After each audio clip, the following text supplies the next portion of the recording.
Hello everybody and welcome back to the Fortress of Solitude. Today we're going to be checking out Task Force VII Issue 7 by Dan Watters and Fran Galan. The final issue of the 7-part tie-in series to Absolute Power is here and focuses on Global Guardian, the Amazo with Martian Manhunter's abilities, and who, unlike the other Amazos, is sent out to arrest superheroes outside of the United States. He begins his attack on Eurocorps in Berlin, and the renegade new Global Guardians show up to help out. While I think it did take a little too long for the heroes outside of the US to get involved in this event somehow, I do love we have an entire issue dedicated to just that, and it's just filled with the most obscure non-US heroes from the DCU, and it's a real treasure trove of characters you may have seen in the background of like big famous books, people like Night Runner, who's the Batman of France introduced by Grant Morrison, people like Freedom Beast and the Tasmanian Devil, no, not that one. It's just a great group of people, and Fran Galan draws them really well. There's a nice color palette to all of their costumes and everything. It's a very colorful group of characters.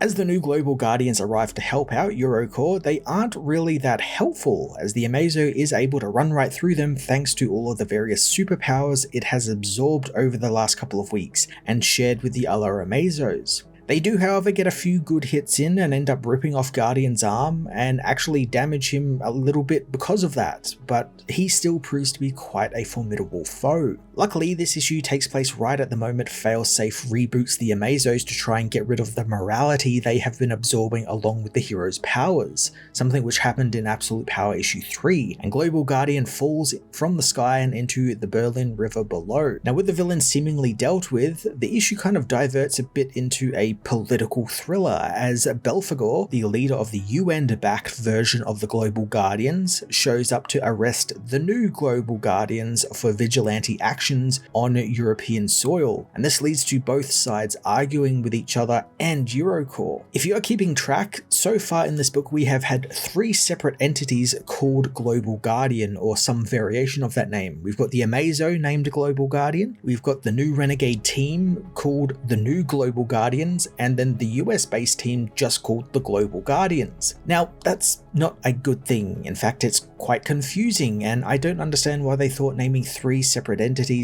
basically the same thing was a good idea. I get maybe that's kind of the point, it leads to the infighting, who's who, which team is the actual good guys, it's got that bit of like a political angle to it where it's just all sort of like renaming the same thing over and over again to kind of appeal to different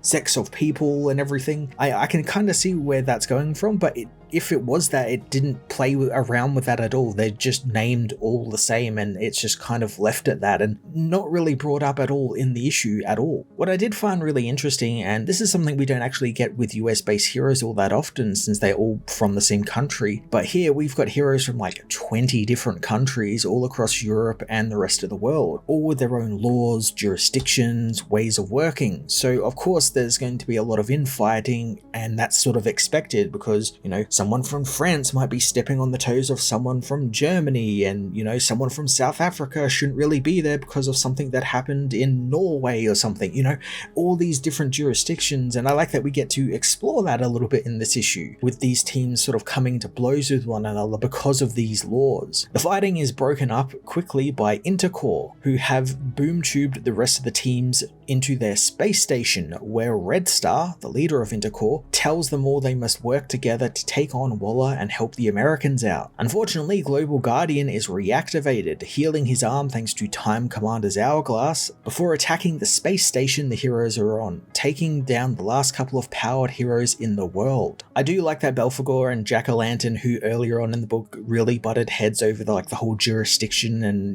who's the real hero, do kind of get a moment here where when the chips are down, they are good friends and they are heroes with each other and respect each other, and they get a really cool moment here where Jack-o'-lantern saves Belphegor, if ever so briefly, before their powers are all taken. I thought it was a nice little round out of their little arc in this book. Meanwhile, in Gamora, Steve Trevor goes back into prison to find anyone left behind after he and Wonder Woman and Damian Wayne broke the heroes out in Wonder Woman issue 13. He soon finds Frankenstein helping out the monster thanks to him losing his arm during the firefight. After helping Frankenstein out though, he becomes pinned down by gunfire by Waller's men, and Diana is unable to get to him. So using an old communicator to get in contact with her over her old frequency, Steve tells her all about Waller's plans and how she isn't just targeting their Earth, but the entire multiverse, and her recruitment of the multiversal villains from worlds like Earth 3 is so they can imprison all heroes across all worlds of the multiverse. Now, I don't know how to feel about this conclusion to Steve's story. Now, obviously we're going to get more in Absolute Power issue 4, but it ending with him just telling Diana what's going on is a little lackluster, and really he didn't know what Waller was truly planning with the multiversal gate. He only saw her gathering villains from another world, so it feels like there's like a step missing, or maybe something wasn't properly explained through his story. Like he should have found like a secret file, or overhears her saying something about taking over the rest of the multiverse, something like that, but we never got any of that here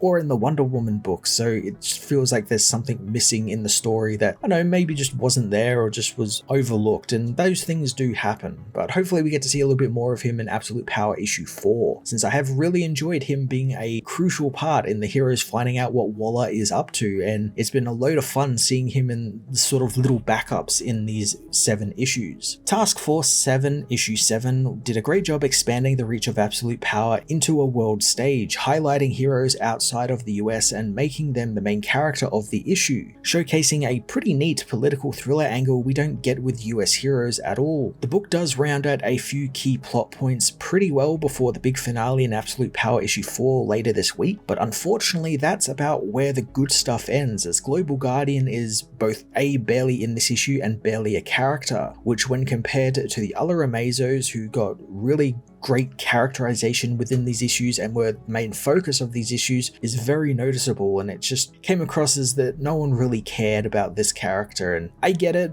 you can't really write the same story for all the Amazos, you know, you can't really write them all becoming heroes because it just ends up being the same story, but could have put a little bit of effort into giving him some sort of characterization. I'm going to give this issue a 6 out of 10.